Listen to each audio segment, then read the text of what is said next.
Daniel Dauphin with Dauphin Horsemanship back again. I thought we'd talk just a little bit about looking for that perfect horse. Here's the first bit of advice that I have for anybody that's out there looking for a horse. Be colorblind. What kind of got me thinking about this topic is I had a Facebook question here not too long ago.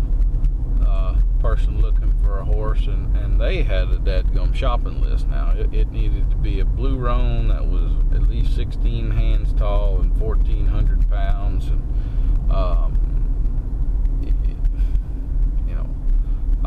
I was kind of immediately came back with it was a lady posting for her husband, and how big is your husband? Well, he was an average sized guy. Well, why the heck does he need a monster of a horse? Well, she thought that was kind of an average sized horse.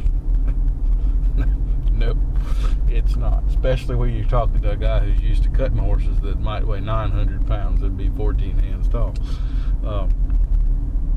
Anyway, be colorblind. If you find a horse that's a good horse and rides well, and he is fit well for your level of experience, buy the sucker.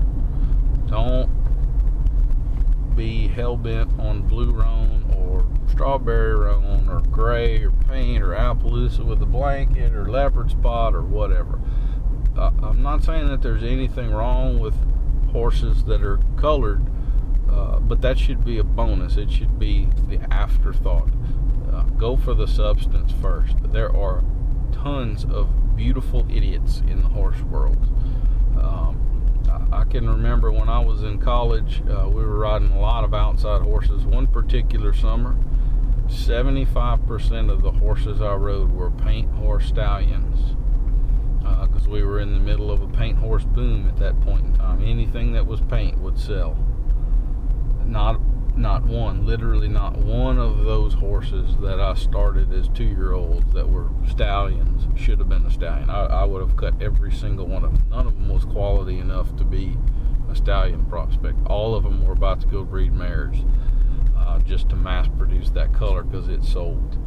And I don't mean to ruffle the feathers of anybody selling colored horses. I have no problem with horses of color, but the primary thing that needs to be focused on, especially as a buyer, is that it is a good horse first and pretty second. And the two things can certainly go together.